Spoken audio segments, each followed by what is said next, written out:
1단계로 전환이 되었지만 교회는 전라남도 교회는요, 예배당 좌석수의 30%밖에 들어오지 못합니다.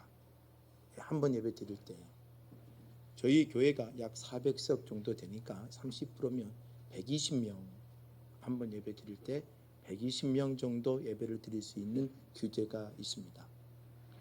1단계가 되었어도 우리가 방역 지침을 따라야 되고 식사는 우리가 하지를 못하게 되어 있습니다.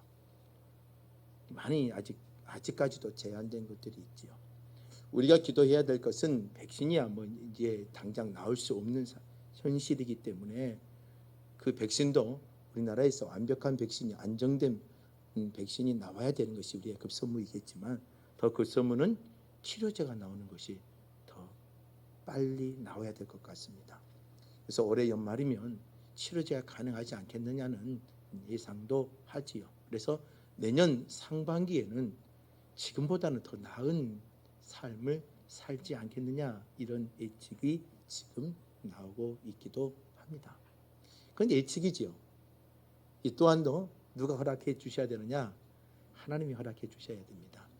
연구하는 사람들의 머리, 또 그 사람들의 헌신, 또 뭐 정책, 이런 모든 것들이 발빠르게 도움이 되어 줬을 때에 더 빨리 움직여질 수가 있는 겁니다. 또 모든 환경이 되어 있다 할지라도 뭐가 필요합니까? 재정, 또 그걸 연구할 수 있는 기반들이 구축이 되어 있어야 가능하지요. 하여튼 1단계이라고 하지만 우리 더욱더 조심하십시다. 더욱더 열심히 여러분들이 방역의 수치에 따라서 감당하시면 감사하겠습니다. 아직도 우리는 뭐 과거에 우리가 드렸던 수치에 비하면 아직도 많이 멀었지요. 교회들마다 이런 행사를 합니다. 예배 회복의 날, 예배 회복을 위한 주일, 이렇게 선정을 해서 지정을 해서 예배를 드리기도 합니다. 그런데 가만히 제가 고민히 생각을 해봐요. 굳이 그럴 필요가 있느냐? 우리가 우리 스스로의 기독교를 조금 한 단계 낮춰버리는 게 아니냐, 이런 생각도 한편으로 듭니다. 굳이 이렇게만 해야 나올까? 그렇죠? 하나님의 구원받은 백성이라면 우리가 하나님 성숙된 그리스도인으로서의 모습을 가지고 나간다면 더 아름다운 모습을 가지고 나가지 않겠느냐 생각되어집니다. 저는 이 땅에 또한 이 조국에 있는 교회들이 그런 문구가 나오지 않더라도 자연스럽게 회복이 되어지고 회복을 넘어서서 하나님의 부흥의 은혜가 임하기를 저는 기도하고 나갑니다. 저와 여러분들, 이 행복한 길을 섬기는 저와 여러분들이 회복해야겠다는 생각도 중요하지만 하나님의 인격적인 성령의 하나님의 은혜를 누리고 더욱더 성장해 갈 수 있고 성숙해 갈 수 있는 그리스도인들이 되기를 원합니다. 그래서 오늘 우리는 세상을 믿음의 눈이 띄어져서 사는 자들이 되기를 마음으로 믿음의 눈으로 모든 걸 좀 보았으면 좋겠고 느꼈으면 좋겠다는 것입니다. 제가 밤마다 산책을 나갑니다. 그 시간이 참 저한테는 좋거든요. 1시간에서 1시간 15분 정도 쭉 돕니다. 그런데요, 1단계로 떨어지면서 담양읍에 변화가 생겼습니다. 여러분들은 밤에 안 나오시니까 잘 모르는데요, 갑자기 사람들이 그 식당에 사람들이 저녁을 먹는 식당이 아닌 식당에 사람들이 많이 있습니다. 가만히 보니까 1단계다, 2단계 되기 전에 또 되면 안 되니까 그 전에 우리 빨리 한번 더 모이자. 그래서 사람들이 물밀듯이 지금 이제 막 1단계로 조금 제한을 해제해 줬더니 지금이 기회다 하면서 놀러도 많이 가고 막 사람들이 2단계 되면 못 가니까 지금 모이자, 지금이다 하면서 사람들이 제주도도 가고 어디도 가고 관광 단풍도 보러 가고 지금이라는 거죠. 얼마나 그 마음을 이해하겠더라고요. 얼마나 답답했으면 그러겠느냐. 그래도 우리는 여행을 다니고 어디를 가더라도 항상 가슴속에 새길 것은 조심하고 항상 방역의 지침을 따르는 것도 중요하다는 겁니다. 이만큼 사람들이 외로워졌고 많은 사람들이 답답한 환경에 살았다는 거죠. 그걸 조금 풀어놓으니까 진짜 자유롭게 좀 편하게 어디 한번 가보기 위해서 예를 씁니다. 이러한 자유스러움이 빨리 회복되도록 우리가 그리스도인들이 더욱더 기도하고 뒤에서 협력해 주셨으면 감사하겠습니다. 자, 여러분들 사람이 앞을 보지 못한다면 얼마나 답답할까요? 저도 지금 안경을 썼는데 저 안경을 잘못 썼어요. 제가 지금 검정색 뿔티를 쓰고 와야 되는데 이것을 쓰고 왔어요. 이것은 다 초점이 아니거든요. 글씨가 잘 안 보여요. 이게 설교를 온거가 지금 잘 안 보여요. 검정색 뿔티를 쓰고 와야 돋보기가 밑에 있어서 이 글씨가 보이는데 저도 벌써 이렇게 됐습니다. 글씨가 잘 안 보이고 밥을 먹는 데에 안경을 벗어야지만 반찬이 선명하게 보이고 안경을 쓰면 뿌옇게 보여서 깝깝할 때가 있지요. 앞을 못 본다는 것이 답답합니다. 그런데 우리는 이렇게라도 보니까 괜찮아요. 그런데 어떤 사람은 전혀 시력이 나오지 않는 사람이 있습니다. 얼마나 불편하겠습니까? 양림교회를 섬기고 있었을 때에 어떠한 가정이 남편이 시력을 잃어버렸습니다. 그러면 항상 아내 집사님의 손길을 통해서 항상 예배를 나오는 겁니다. 아침에도 저녁에도 심지어는 새벽에도 나오세요. 눈이 오나 비가 오나 본인은 우산 쓰고 남편은 우산도 못 써요. 빨리 와 하면서. 왜냐하면 우산을 같이 쓰고 이렇게 불편해서 올 수가 없으니까. 어떻게 씌워지고 같이 해요. 성경책 들고 가방 들고 그 지팡이로 해가지고 남자 집사님 지팡이 자꾸 따라오거든요. 그러니까 불편한 것이 너무나 많아요. 지금은 이제 그분이 돌아가셨습니다만은 그래도 그 여자 집사님은 뭐냐면 그 남편을 어떻게 해서든지 예배를 드리고 오네요. 근데 찬송가는요 다 암기했습니다. 가사를. 자녀들은요 그 아버님을 모시고 산에도 가고 들에도 가고 바다에도 가고 그럽니다. 식당에도 가고 아버지 여기가 산이에요. 여기가 바다예요. 그렇게 말을 합니다. 그러면서죠. 근데 과거에 그분이 지금 이제 바다를 보는 게 아니죠. 과거에 봤던 바다가 연상이 되어지는 겁니다. 아버지 그때 우리 갔던 바다 있죠. 그런 바다예요. 아버지 우리랑 갔던 산 있지요. 그런 산이에요. 그러면 그 산을 과거에 있던 것을 기억하려고 있는 거죠. 소리로 인식을 하고 촉감으로 인식을 하죠. 지금은 세상이 발달해가지고 개발된 것들이 많습니다. 아마 앞으로는 시각장애인들도 볼 수 있는 세대가 오리라라고 예측을 합니다. 왜요? 시신경에 스마트폰을 연결해서 스마트폰 카메라를 통해 사람이 그걸 내가 인식을 하고 볼 수 있는 세대가 오지 않겠느냐. 그게 연구 중이라고 하니까. 또 듣지 못하는 사람들도 듣는 거죠. 이런 세대가 앞으로 오겠지만 그래도 정상적인 사람에 비하면 불편한 것은 당연하죠. 얼마나 불편합니까? 지금이야 그래도 시각장애나 청각장애나 모든 장애를 앓고 있는 사람들이 세상에 나오더라도 많이 인식이 돼가지고 어떻게 해요? 그래도 잘 봐주고 도와주고 협력하고 살아갔지만 과거에는 자유롭게 돌아다닐 수가 없었던 때가 분명히 있었습니다. 지금도 이렇게 살아가는데 예수님 시대를 한번 생각해 보십시다. 요한복음 9장에 등장하고 있는 실로암 못 사건 여러분 아시잖아요. 예수님이 요한복음 8장에서는요 해당에서 하나님의 말씀 율법을 강론하며 해당에서 가르치는데요 유대주의자가 유대교와 유대 사람들이 막 예수님에 대한 반론을 제기하고 막 부딪히고 막 원성들 나고 하니까는 분위기가 쌍막해지고 거칠어지니까 그 자리를 피해서 급히 나오는 길에 누굴 만나느냐? 앞을 보지 못하는 소경을 만나는 겁니다. 근데 제자들이 뭐라고 그래요? 예수님 부모의 죄 때문입니까? 자신의 죄 때문에 저렇게 앞을 보지 못합니까? 물어봅니다. 근데 예수님이 뭐라고요? 그래 부모의 죄 때문이다 하지 않았어요. 자신의 죄 때문에 하지 않아요. 이 사람은 태어날 때부터 뭐 했어요? 앞을 보지 못하는 사람이었어요. 주님은 그것 때문이 아니라 하나님이 하실 일이 있어서라고 표현합니다. 그리고 나서 주님께서는 어때요? 내가 세상의 빛이다 이야기를 하시고 진흙을 이겨서 눈에 바르시고 실로암 목가에 가서 씻으라. 그리고 눈이 띄어지는 사건이 벌어지죠. 얼마나 기가 막힌 사건입니까? 얼마나 은혜의 사건이고 얼마나 축복의 사건입니까? 그런데 그 전반부의 치유의 사건이 끝난 이후에 이 사건이 안식일에 이루어졌어요. 그리고 그 사건으로 말미암아 유대 바리새인과 사두개인과 에세나파 사람들의 유대의 분파 사람들이 이제 난리가 났어요. 뭘 보낸 거예요? 안식일을 보냈네요. 율법에 근거한 안식일을 보냈어요. 그들은요 심지어 발이 삐어도 가만히 있어요. 안식일일 때는. 제가 이스라엘의 성지를 갔을 때에 뷔페에서 밥을 먹고 안식일이 걸린 거예요, 저녁에. 그런데 그 시간을 보니까 가만히 우리는요 그거 관계 있어요. 1층도 가고 2층도 가고 엘리베이터 버튼을 팍팍팍 누르고 다니는데 그 사람은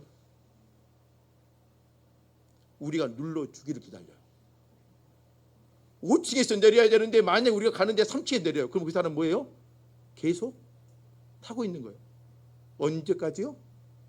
5층 내릴 손님을 만날 때까지. 그 정도로 지키는 사람들은 철저하게 지킵니다.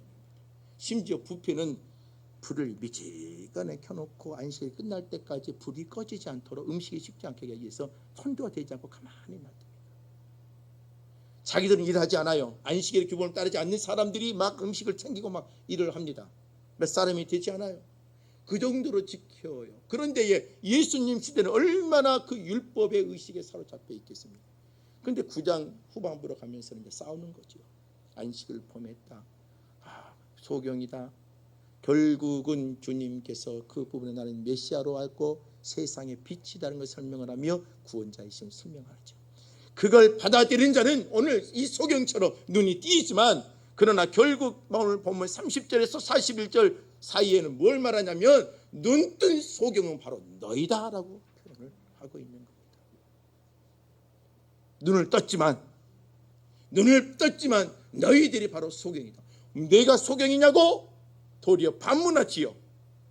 그러나 주님은 너희들이 소경이다라고 말씀을 하는 거죠. 오늘 저는 여러분들이 믿음의 눈을 뜨고 살아가기를 원합니다.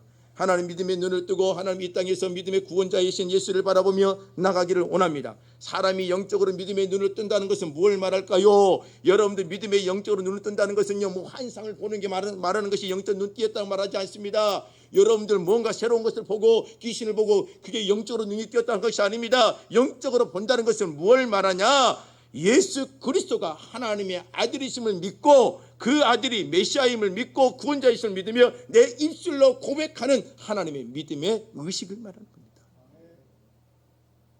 영적으로 본다는 것은 무엇을 말합니까? 하나님의 말씀을 통해서 하나님의 뜻을 분별하고 하나님의 그 뜻을 순종하며 하나님의 그 뜻에 따라 나갈 수 있는 신앙의 믿음의 의식, 믿음의 사고 이걸 갖게 되고 그 눈으로 세상을 보는 게 영적으로 눈을 뜬다는 것입니다. 그러나 불행하게도 눈을 뜨면서도 소경 같은 삶을 사는 사람이 분명 있다는 겁니다. 로마서 11장 8절에 가서 보면 어떤 말씀이 있냐면 보지 못하는 눈, 듣지 못하는 귀라는 표현이 있습니다. 눈을 떴지만 보지 못하는 눈이 있다는 겁니다. 귀는 열려 있지만 듣지 못하는 귀가 있다는 것입니다. 여러분들 앞을 보지 못하는 소경이 시각장애인이 내가 눈을 보겠다고 신념을 가지고 의지를 가지고 눈을 막 뜬다 해도 보입니까? 절대 보일 수가 없습니다. 밝은 빛을 비춘다 해도 보이지 못합니다. 뭐가 돼야 되죠? 시력이 회복이 돼야지만 가능하다는 것입니다. 시력이 회복이 되지 않으면 아무로 볼 수가 없는 것이지요. 오늘 이 시각장애인들이 가장 중요한 겁니다. 시력이 회복이 되는 그 은혜가 있어야 되는 거죠. 오늘 믿음도 마찬가지입니다. 내가 믿음을 가지려고 한다. 내가 은혜 가운데 있으려고 한다. 아무리 내가 행위한 노력을 한다. 얻어질 수가 없습니다. 뭐예요? 성령 하나님이 우리에게 은혜를 부어주었을 때에 믿음의 은혜를 주었을 때에 우리가 그게 바로 믿음의 눈이 띄어질 수가 있고 신앙의 삶으로 살아갈 수가 있는 것입니다. 독일에 있었던 일입니다. 뭐 제가 직접 그걸 본 일은 아니지만 글이 이런 글이 기록되어 있었던 거죠. 임산부가 있었습니다. 진짜 산다리 타서 진통도 오고 그래서 아기를 낳기 위해서 독일의 병원에 왔죠. 와서 보니까 가만히 병실마다 그 천장을 보니까는요 예수님의 성아들이 그려진 것들이 많았습니다. 그런데 이 사람은요, 예수님을 매우 싫어했던 것 같습니다. 누워 있으니까 그게 불편한 거죠.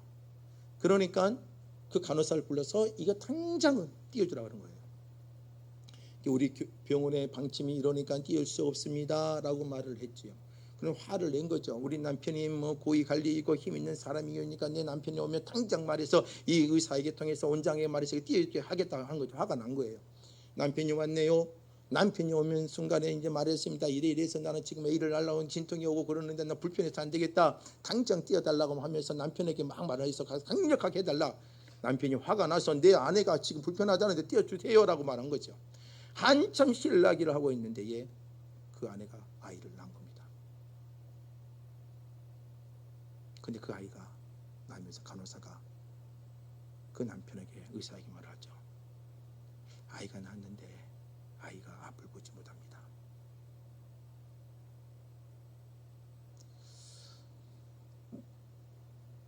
뭐 이런 상황이 벌어지기를 누가 예상을 했겠습니까? 오늘 우리도 마찬가지입니다. 여러분들의 마음이 어떤 마음을 품냐에 따라서 여러분들이 이 땅을 어떻게 보고 어떻게 살아가는 겁니다. 결국은 자기가 불편한 그 상황이 아이에게 그 눈이 감기어져서 아기가 보지 못하는 상황이 되어진 거죠.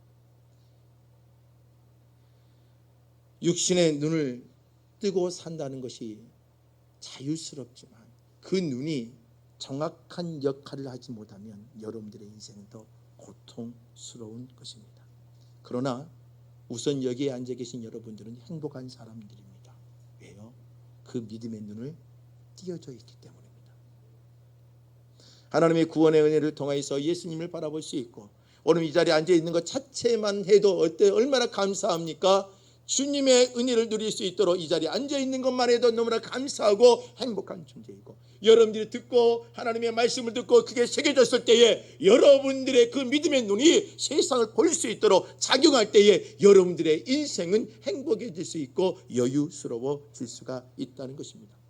그러나 아무리 믿음의 눈이 띄어 있다 할지라도 우리는 조심해야 됩니다. 왜요? 이 눈이 흐려질 수 있기 때문입니다.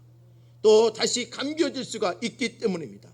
그래서 그 우리 믿음의 눈이 흐려지지 않냐고 더욱더 선명히 갈 수 있도록 우리의 믿음의 눈을 관리하고 살 수 있는 자들이 되셔야 되는 것입니다. 여러분, 하루에 사람의 이 눈이 깜빡깜빡하는 것이 25,000번 한다고 합니다. 평균적으로 25,000번. 여러분 안 세봤죠? 세어본 사람도 대단하죠. 25,000번을 세어놨으니까요. 학자들도 연구하는 사람도 참 대단합니다. 일단 우리는 몰라요. 근데 내 눈이 이게 하루에 25,000번 왔다 갔다 한다는 거죠. 그런데 이 눈이 깜빡깜빡하면서 이 눈에 눈물샘에서 눈물이 조금씩 나와서 내 눈이 이물질이 들어오고 더러운 것도 들어오면 깨끗이 해주면서 눈을 벌 수 있게끔 해주는 거죠. 그런데 요새는 스마트폰 때문에 여러분들 또 뭐예요? 컴퓨터나 TV를 통해서 여러분들 눈이 너무나 피곤하고 열이 나 있어서 그 물의 양 가지고는 안 되는 거예요. 그러니까 여러분들이 뭐 자꾸 뭘 넣죠? 인공 눈물을 사다가 넣게 되는 거예요. 너무 여러분들 눈을 혹사하는 거예요. 25,000번이 움직이면서 여러분들이 세상을 눈을 볼 수 있도록 깨끗하게 하는 거죠. 저도 안경을 썼지만은요, 안경도 자꾸 닦아줘야 선명하게 보는 거예요. 오늘 저와 여러분들의 이 믿음의 눈이 선명하게 띄어지고 흐려지지 않기를 원합니다. 오늘 요한복음 9장은 분명히 기분 좋게 시작했습니다. 앞을 보지 못한 소경이 눈이 띄어졌습니다.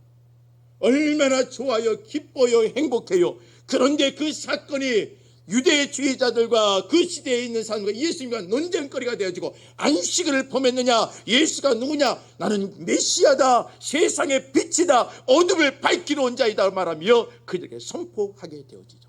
그러나 도리어 그들이 예수를 믿지 않습니다. 나는 이 땅에 어두워 있고 눈뜨는 감긴 자를 눈뜨러 왔다라고 말하지만, 너희들도 눈뜬 소경이다 말할 때에 우리가 어찌 소경이냐 하며 도리어 반문하며 예수와 논쟁이 되어집니다.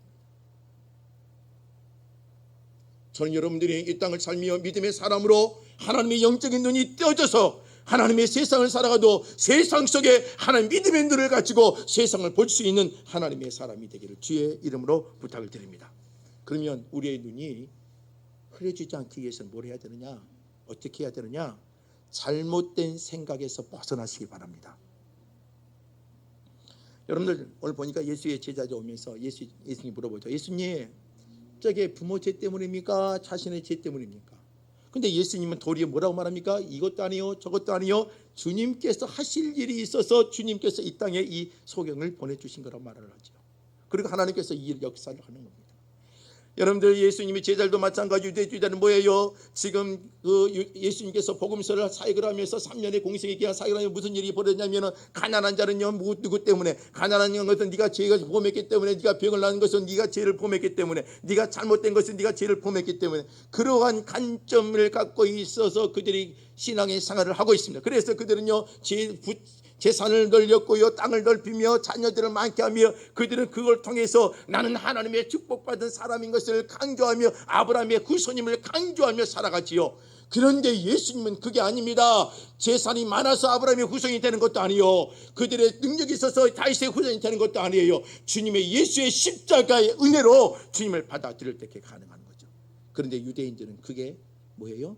통념상 사로잡힌 거예요. 잘못된 생각이, 잘못된 지식이, 잘못된 사회상의 통념이, 잘못된 시각이 그들의 믿음의 눈과 사고를 흔들어 놔버렸습니다. 그래서 그들은 정확하게 그 상황을 볼 수 있는 눈이 없는 것입니다. 그 사람의 죄도 아니요, 부모의 죄도 아니요, 이 사람을 통하여 하나님의 귀한 하실 일이 있는 것이지, 죄로 말미암아 그가 눈을 보지 못하는 고통이 있는 게 아닙니다. 그렇다면 지금 여기 앉은 우리는요 다 뭐예요? 뭔가 불편함을 갖고 있어야 돼요. 왜요? 우리 다 죄인이잖아요. 앞을 못 보든 듣지 못하든 다리가 뭐 장애가 있든 뭐 병이 있든 그래야 돼요. 그러나 그렇게 생각할 수 있는 일이 아니에요. 그런데 그런 통념이 지금 제자들뿐만 아니라 그 이스라엘 땅에 있는 사람들에게 만연해 있는 겁니다. 오늘 우리도 마찬가지예요. 이 땅을 살아가면서 가장 무서운 게 뭐냐면, 잘못된 정보가 여러분 잘못된 생각을 만들어내고, 잘못된 지식이 잘못된 형태를 만들어낼 수 있다는 것입니다. 오늘 그 모든 것들을 벗어버리고 믿음의 한길을 달려가셔야 됩니다. 인과응보, 좋은 말이죠. 또한 윤회설, 조상의 죄를 뒤집어서 자녀가 그 고생을 한다는 그런 말들, 태국의 불교 같은 국교로 되어 있습니다. 선천적인 장애를 갖고 있는 자들은 처음부터 선생적으로 죄값으로 태어난다라고 표현할 정도, 그들은요 죄 있는 사람과 병자들을 만지지도 않고 그들을 손대지도 않고 만나지도 않는다고 말합니다. 이러한 세상의 통념, 잘못된 전통의 간섭들 때문에 우리의 믿음의 눈이 가려져서 살아간다는 것입니다. 지금은요 더 무서운 게 뭡니까? 여러분들 자녀들이 지금 손에 갖고 있는 게 핸드폰이죠, 스마트폰이죠. 여러분들 애들이요 지금요 학교에서 정확한 지식을 전달받지 않습니다. 이들은요 이미 그들의 손에서 아이들이요 유튜브 동영상을 통하여 지식을 얻어냅니다. 유튜브의 동영상을 가지고 성경을 받습니다. 유튜브의 동영상을 가지고 자연과 과학과 사회와 세상과 역사의 모든 관념과 통념을 그들은요 유튜브를 통하여 배우고 있습니다. 그러니까 아이들이요 믿음의 눈들이 띄어질 수가 없어요. 전부 다 혼탁해 있다는 것입니다. 지금 어때요? 얼마나 교회가 지탄의 대상을 받습니까? 여러분들 목사라고 말도 못합니다. 여러분들 목사라고 말도 못하고 심지어는 교회 봉고차에 이름을 붙이고 다닐 수 없을 정도로 많은 사람들에게 지탄의 대상을 받고 심지어는요 욕을 얻어먹습니다. 어떤 목사님이요 마을에 가서 전도지를 들고 갔는데요 얼마나 어르신들이 욕을 퍼붓었대요. 그래서 전도를 못하고 다시 돌아와 버렸습니다. 신천지보다 더 중요한 것이 교회예요.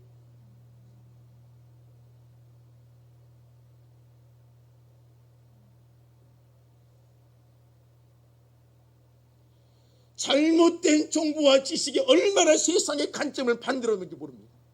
오늘 우리도 마찬가지예요. 교회 안에도 우리 잘못된 지식과 정보로 말미암아 여러분들의 영적인 시야가 얼마나 많이 흔들어져 있는지 아십니까? 찌라시란 말이죠. 잘못된 정보, 찌라시 같은 이야기들, 소문들, 그게 얼마나 사람들은요 그걸 자꾸 아담의 사과처럼 얼마나 비워먹기 좋습니까? 그래서 여러분의 영적인 눈이 흐려져 있는 것입니다. 여러분 예수 믿는 사람이 토종비글 봅니다. 예수 믿는 사람이 사주팔자 궁합, 여러분들 예수 믿는 사람들이 결혼하는데 날짜 잡아요. 어디 가서 날짜, 목사님 어떤 날짜가 좋을까요? 목사님 뭐예요? 그냥 가족들이 많이 모이고 좋은 날 아무 날짜 해도 괜찮아요, 그렇게 말해요. 왜요? 그런데요, 무당이나 점쟁이한테 가서 보면은요, 어떤 날짜가 좋아요? 어떤 날짜가 좋아요? 못이 없는 날? 귀신이 손이 없어요. 해코지 안 하니까요.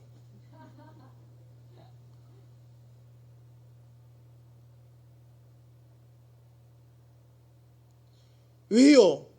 그렇게 20년, 30년을 살아도 중요한 일장을 잡을 때는요, 어디로 가요? 세상의 통념 속에 살아가는 것들이 많아서 여러분, 잘못된 믿음의 눈들이 떼질 때가 수없이 많아요. 대통령 선거가 되어지면은요, 여러분들 점을 보는 토정비결 역술학자들 나와서 말합니다. 이 사람이 된다 그러면 나라가 이렇게 되고, 이 사람이. 그런데 그 말이 진짜 어때요? 신기해요. 그 말을 들으면 진짜 그게 정확한 말인 것처럼요, 그것에 따라서 사람들의 여론도 민심도 흔들린단 말입니다. 엉터리 같은 소리에. 그런데 신기해요. 그 말에 우리는 귀가 열려 있다는 겁니다. 그러니까 우리의 눈이 어두워지는 거예요. 오늘 우리가 이 땅을 살아가는데 중요한 건 뭐냐면, 잘못된 지식과 잘못된 정보와 잘못된 통념과 잘못된 사회의 관념을 가지고 여러분들의 영적인 눈을 흐리지 마시길 바랍니다. 하나님의 말씀으로 돌아가십시오. 그래서 시편 19편 8절 말씀에 보면 여호와의 계명은 순결하여, 그 다음이 중요하죠. 눈을 밝게 하는도다.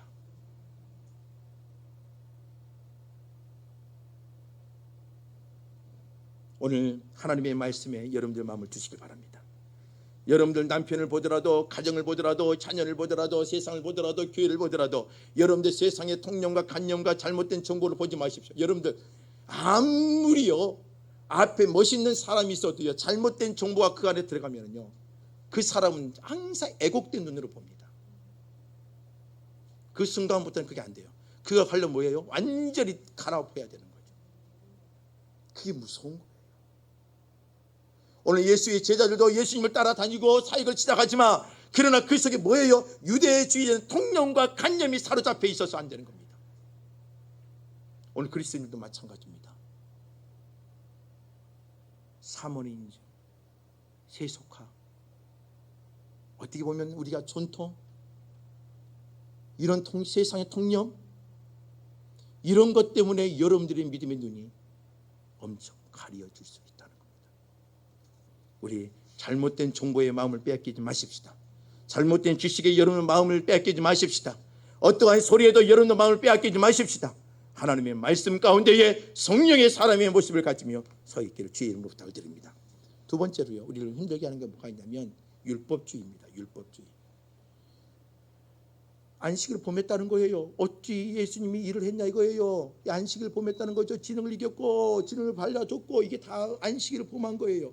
여러분, 잘못된 율법주의, 이 율법주의가 뭐예요? 자신의 믿음의 눈을 너무나 가려지고 예수를 보지 못하게 하고 예수의 빛 대신 사명을 보지 못하게 하는 것입니다. 여러분, 율법주의라는 것은 뭐냐면 법이나 형식을 앞세워서 남을 판단하며 일제의 태도를 말하며 절대로 그걸 통해서 사람을 정죄하고 판단하며 잘잘못을 찾아내는 것이 율법주의죠. 여러분, 율법은 뭐예요? 기능이 뭐예요? 그 사람의 죄를 깨닫게 하고 하나님의 은혜 앞으로 인도해 가는 것이 뭐예요? 율법이에요. 율법은요, 죄를 덮는 게 아니에요. 죄를 깨닫게 하고 죄의 깨달음을 통하여 어떻게 하면 하나님께 가까이 갈 수 있는 하나님의 은혜와 사랑의 자리까지 밀어주는 게 율법이에요. 그런데 오늘 예수 앞에 있던 유대주의자들은요, 그 율법으로 말미암아 예수를 막고 예수의 사역을 가리워지는 것이 되었죠. 그럼 예배는 뭐예요? 예배의 본질은 뭡니까? 신령과 진정으로 주님 앞에 나가며 하나님께 은혜를 받으며 주의 영광 가운데 살아가는 거죠. 그런데요, 예배의 형식이나 예배의 순서를 가지고 이러쿵저러쿵하며 무너뜨리며 예배를 인정하지 않습니다. 여러분들 주일 성수는 어때요? 예수 그리스도 주일이 주일의 주인 되신 예수 그리스도를 드러내고 예수를 높이며 예수의 말씀을 가지며 기쁨과 찬 은혜를 누리고 살아가는 거죠. 그런데 이 주일은요, 이것은 하고 저것은 하지 말라, 이런 가지고 논쟁한다 그러면 얼마나 고통스럽겠습니까? 기도의 본질은 뭡니까? 하나님의 뜻을 알고 하나님의 뜻을 알며 우리의 심령 가운데 열정을 소유하며 하나님의 일을 감당하게 하는 것이 기도잖아요. 그런데 기도는 몇 시에 일어났느냐, 얼마나 기도했느냐, 어떻게 기도했느냐, 이거에 관심을 갖는다면 이건 잘못되어지는 것이죠. 제자 훈련의 본질은 뭡니까? 예수를 닮아가게 만드는 거고, 훈련과 교육의 본질은 뭐예요? 예수의 인격을 소유하게 만드는 것 아닙니까? 그런데 예수의 훈련과 제자 훈련과 양육을 통하여 내가 장로가 되어지고 권사가 되고 구역장이 되고 라이센스를 통하여 그 놀라운 일을 감당할 수 있는 그런 직분자로 만든다면 이건 이미 잘못되어지는 것입니다. 헌금의 본질은 뭐예요? 내가 주님에게 구제하는 것은 잘못된 생각입니다. 그렇잖아요? 헌금의 본질은 뭐예요? 주님의 구원의 은혜 모든 게 주의 것이요, 주님의 주권 아래에 있는 것을 인정하며 하나님의 주신 건 너무나, 이번 달도 주신 건 너무나 감사합니다 하며 주님께 드리는 거예요. 그런데 그걸 가지고 이걸 드리냐 마냐 하며 싸운다는 것은 뭐가 문제 있는 거죠? 우리 신학교 다닐 때도 분명히 어떤 교수파 해가지고 있었습니다. 그래가지고 학교에서 얼마나 어려운 일이 있었냐면요, 그들은요, 그 전도사님들은요, 뭐죠? 새벽 예배 금지, 새벽 예배가 없어졌다는 거죠. 예수님께서 와서 과거의 구약의 율법을 폐지했기 때문에 이제는 새로운 자유함을 누리고 산대요. 그래서 뭐예요? 새벽 예배를 하지 않아도 된대요. 심지어는 주일 예배도 드릴 필요도 없다는 거예요. 심지어는 헌금할 필요가 없다는 거예요. 10의 1조도 할 필요 없다는 거예요. 모든 헌금도 전부 다 폐기됐다는 거예요. 예수님께서 율법을 폐기했다는 거예요. 여러분들, 그것은 잘못된 신학을 가르침을 받은 거예요.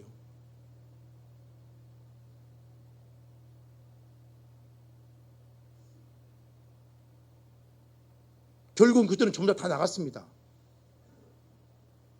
그런데 요새 어때요? 어떤 목사님이 막 교회의 덕을 잃어버리는 순간에 얼마나 교회가 욕을 얻어먹습니까? 그러면서요, 그랬던 자유주의적인 어떤 자기의 개인적인 성향을 갖고 있던 그 목회자들이요, 얼마나 유튜브에다가 영상을 띄워놓는데요, 교회를 엄청 무너뜨리게 작정을 하고 교회 영상을 띄워놨습니다. 그것 때문에 지금 교회들마다 얼마나 피해를 받고 있는지 모릅니다. 지금 피해 사례가요, 난리가 아니에요. 그래서 막 물어봅니다. 자네 교회는 어떤가? 자네 교회는 어떤가? 지금 이 영상 때문에, 유튜브 영상 때문에 교회가 힘들고 어렵고 지금 난리가 아니고 싸우고, 교회 안에서 목사와 장로가 싸우고 종목사와 성도가 싸운다는 거 뭐 때문에요? 왜 구약의 율법이 폐지되었는데 목사님 왜 강조합니까?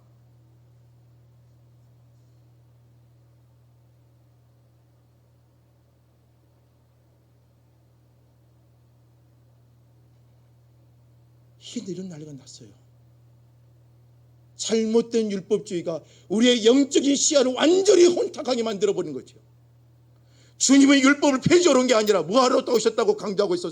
성경에서요, 율법을 완성하러 오신 거예요. 구약의 신앙의 본질을 신약에까지 이어가며 현재의 하나님의 교회를 이끌어가기 위해서 오신 거예요.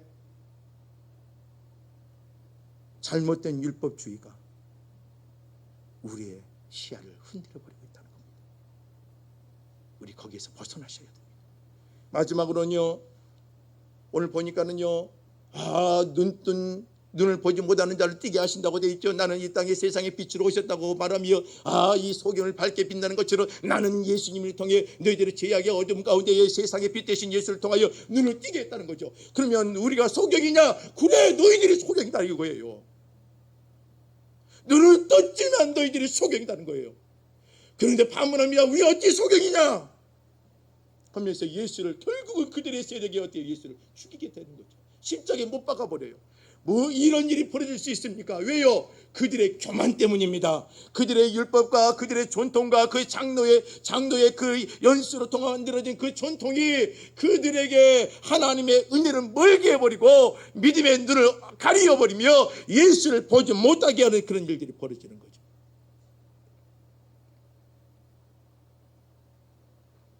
여러분의 신앙은요, 연수가 차면 올라가고 배우면 배울수록 어떻게 해야 됩니까? 고개를 숙이고 겸손히 자유가는 겁니다. 여러분, 교회가요, 자꾸요, 내가 헌금을 많이 하니까는요, 대주 주고, 너는 헌금 조금이니까 소주 주고, 이런 형태의 분위기로 흘러가고 있으면 이건 말도 안 되는 겁니다. 무슨 대주주가 있고 소주주가 있습니까?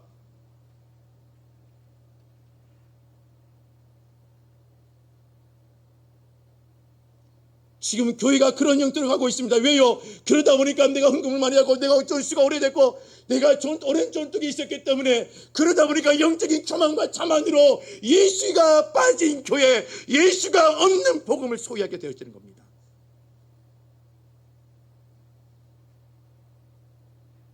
이게 지금 현재 문제로, 엄청난 문제로 대두되어 있습니다.